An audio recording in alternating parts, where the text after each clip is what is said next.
Hello, Psych 101 students. In Learning Objective 8, we will look at motivation to eat and needing to belong, a couple of our most important motivated behaviors. So let's begin with a look at a picture here. Um,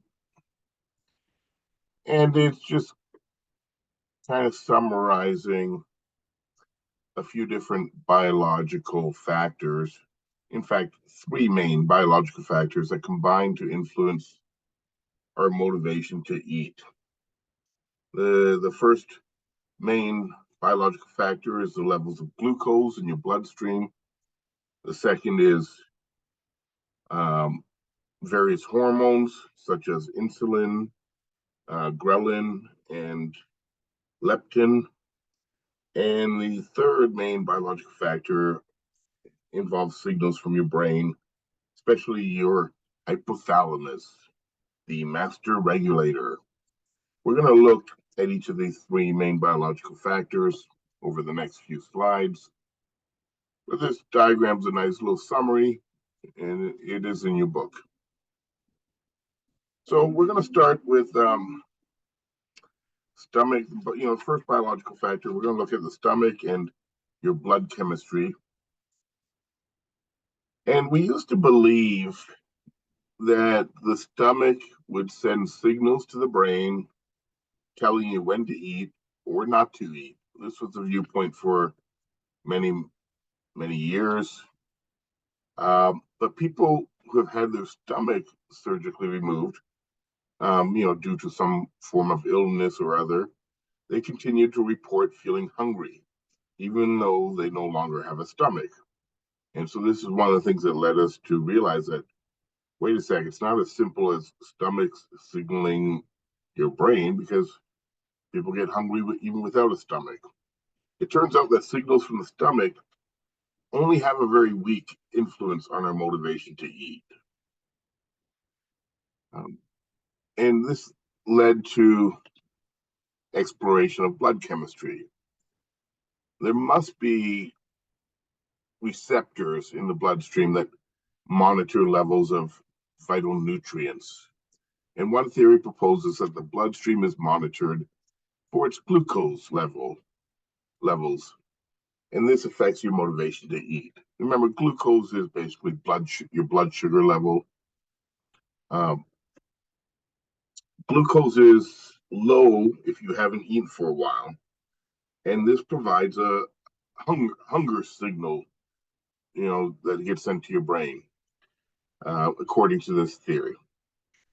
Glucose goes high after you eat, and you'll no longer receive that signal.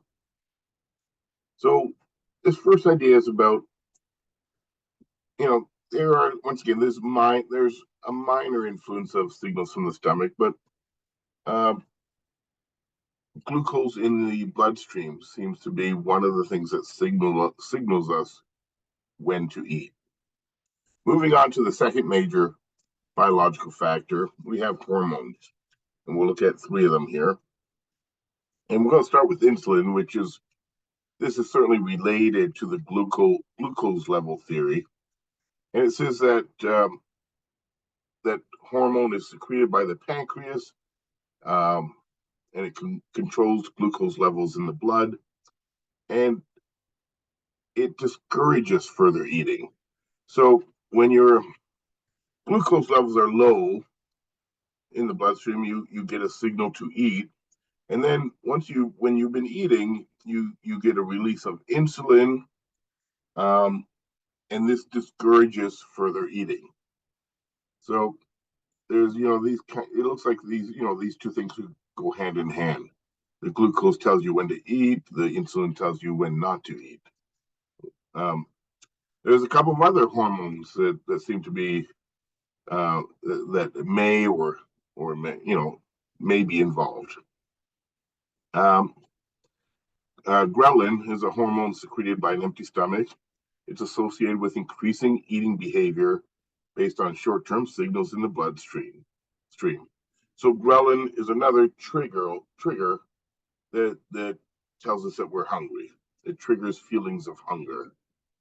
Leptin, on the other hand, it's a hormone secreted by fat cells. It's associated with decreasing eating behavior based on long-term body fat regulation. So leptin, is associated with satiation. That is, feeling full. So it's kind of like this. It seems like another kind of on-off set of instructors. Ghrelin triggers feelings of hunger, so it increases your eating, and then leptin triggers a feeling of fullness, and it makes you decrease your eating. So, and once again, like the reason why there's a number of explanations we're looking at is because it's not well understood. But all these things have some evidence behind them. So the third factor we're going to look at is the brain, the third biological factor. And let me look at my notes here. Oops. Okay, here we go.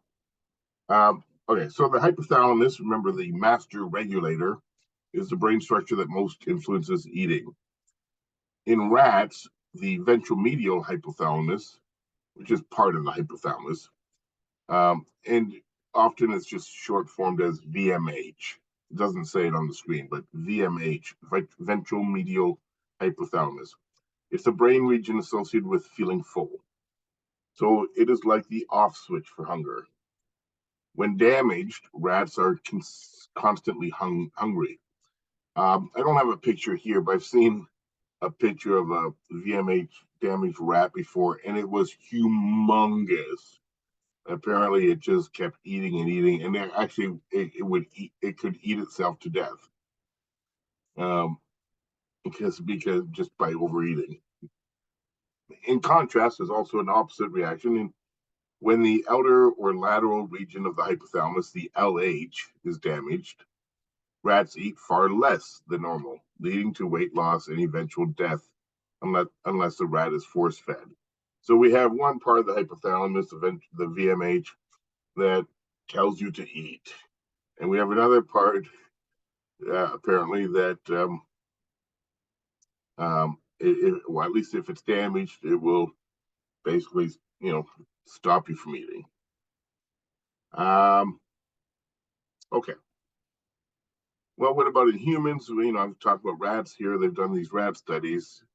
Here we have, if you look at the first two pictures here, a damaged hypothalamus can also cause weight gain in humans.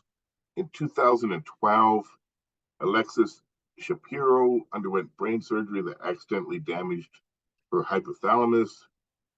This damage caused her to feel extremely hungry all the time and resulted in a large weight gain. So this sounds similar to what the rats experienced when their VMH was damaged, and they constantly ate. So seems a bit like there's something similar in humans as well. Okay. So seeing tasty foods makes a person crave it, and this response is associated with activity in the limbic system. Our limbic system is where our reward system is. That's so just like the limbic system motivates people to engage in drug-seeking behavior. It can also motivate pizza-seeking behavior, or at least food-seeking behavior, because it creates your limbic system can create a craving for something. Okay. And finally, look at this picture here. It's showing some, I don't know, French fries, and pizza, and something else there, hot dog maybe, or whatever. But looks like tasty food, right? And how you respond to these particular types of comfort foods like pizza and hot dogs and French fries and things like that, it's certainly partly biological. We've just looked at, we know the brain region, brain regions are involved, and we know hormones are involved. Um, but if you are experiencing cravings just by looking at certain foods like these here, your reaction is related to activity in your limbic system, which is the main once again it's the main brain region involved in emotion as well as our reward system. So when you feel cravings for something because you've smelled something or looked at a picture, it's your limbic system is active and causing that. Okay, I kind of stumbled through that, but let's go on. Okay, so those are biological explanations. Quick review. I mean, we know the brain's involved, the hypothalamus. We know that these three hormones may be involved. And once again, blood chemistry, the glucose is in the blood, and the stomach sends at least some signals, although not having a great influence. But biology is not the only thing that causes us to eat. Otherwise, we would just eat the right amount all the time and not get fat like we do. And learning also plays a big role in what we eat and when we eat and what kinds of things we eat. We can become conditioned to eat, for instance, on a schedule. The internal clock leads to various anticipatory responses that motivate eating behavior and prepare the body for digestion. Remember, we have an internal circadian rhythm going on, a daily clock. So, for example, if you have a lunch break every day, and let's say you eat your lunch every day between noon to 1 p.m., because that's your break at work, then you'll become conditioned to expect to eat at that time every day. And this is not just a psychological conditioning, this would include your internal biological responses.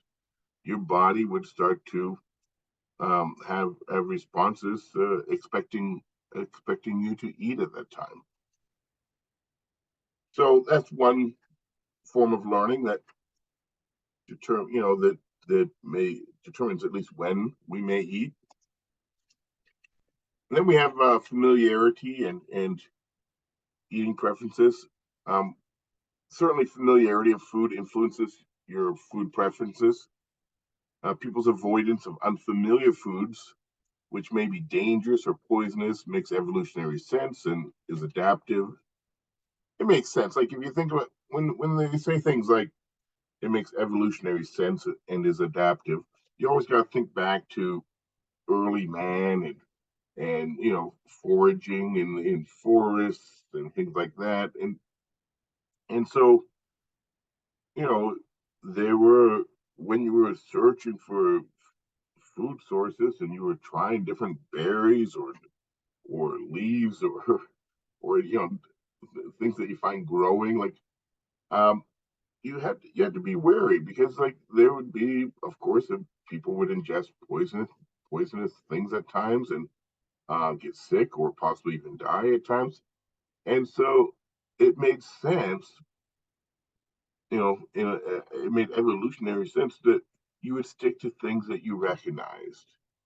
So it's adaptive. It to have a preference for familiar foods because you know that you can trust them. I mean, now you say, well, yeah, it's not, it's a carryover from an earlier time. I mean, now I basically trust any food that was given to me at a restaurant that would be safe and not poisonous, or the food that I bought in the supermarket, I expect it not to be poisonous. But certainly, if you're foraging for food, you could stumble across um, unfamiliar foods that turn out to be harmful. So people tend to prefer eating the foods that are familiar to them. If as a child, for instance, you ate wheat or multigrain bread, you are likely to eat that type of bread when you're an adult. By contrast, if you ate white bread as a child, then as an adult, you're more likely to eat white bread. We we like foods that once again that we can trust, that we're familiar with. They're comforting, like foods that you grew up with. Probably you all have certain types of foods that kind of make you think of your childhood and you really enjoy them. For me, it's mac and cheese out of the box, not the fancy mac and cheese you can get in a restaurant or something. I loved boxed mac and cheese. We ate a lot of it when I was a kid, and I still love it, and my daughter loves it. Anyway, so and it's a real. I mean, I'd probably rather have a box of mac and cheese than a steak, to tell you the truth. Okay, let me go on. What we prefer to eat is also determined by the ethnic, cultural, and religious values of your own upbringing and experiences. Going on to the next slide, we get to cultural influences. Even when people are starving to death, they may refuse to eat perfectly nutritious substances because they're culturally unfamiliar. So here we see um, crickets, which are a popular snack among Cambodians.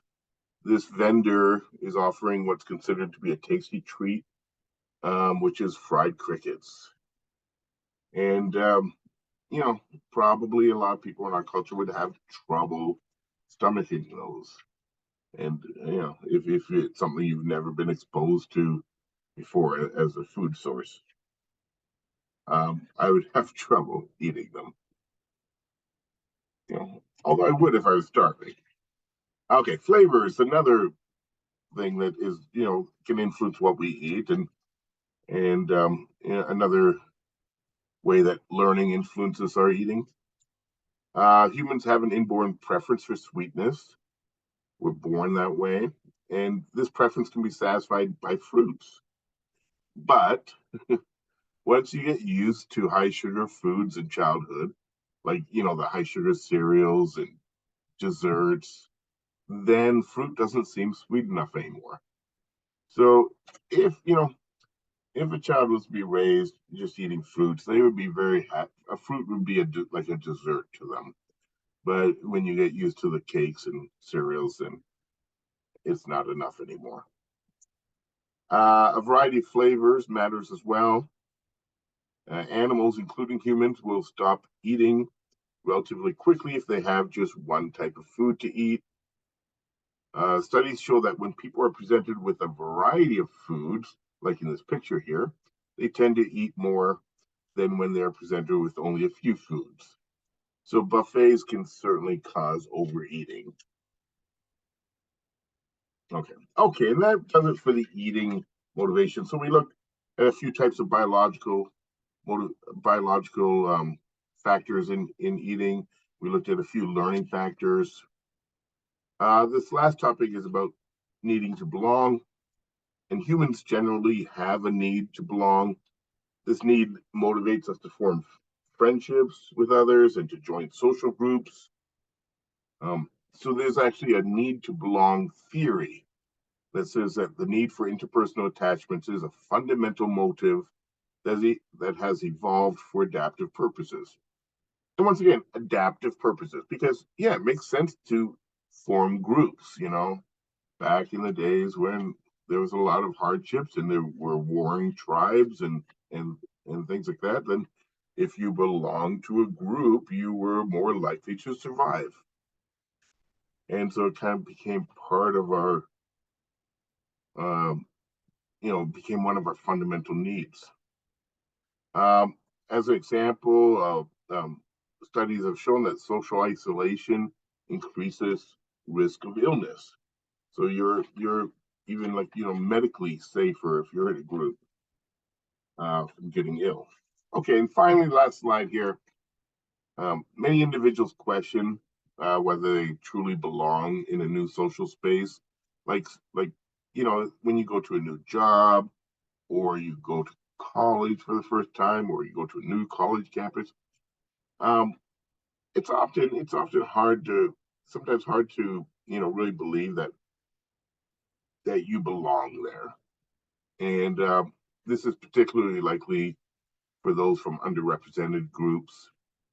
It will lead people to focus attention on cues that signal whether they are welcome or whether they fit in. They'll look for things, that signal that they're accepted or not. There have been effective methods available for increasing belongingness, particularly among students. And one example is having new students read or listen to stories of others who have come before them and overcome similar obstacles, because it makes you feel like you're not alone anymore when you find out, oh, this person did it and this person did it, and you see people that are similar to you that went through the same kind of experience. um, and when they find that that when you help college students feel that they belong, it leads to greater academic engagement, better grades, stronger relationships with peers and mentors, and overall improved mental health. So there are once again, many benefits to belonging in some kind of belonging with peers or in a group setting or with others. Okay, and that will conclude learning objective 8.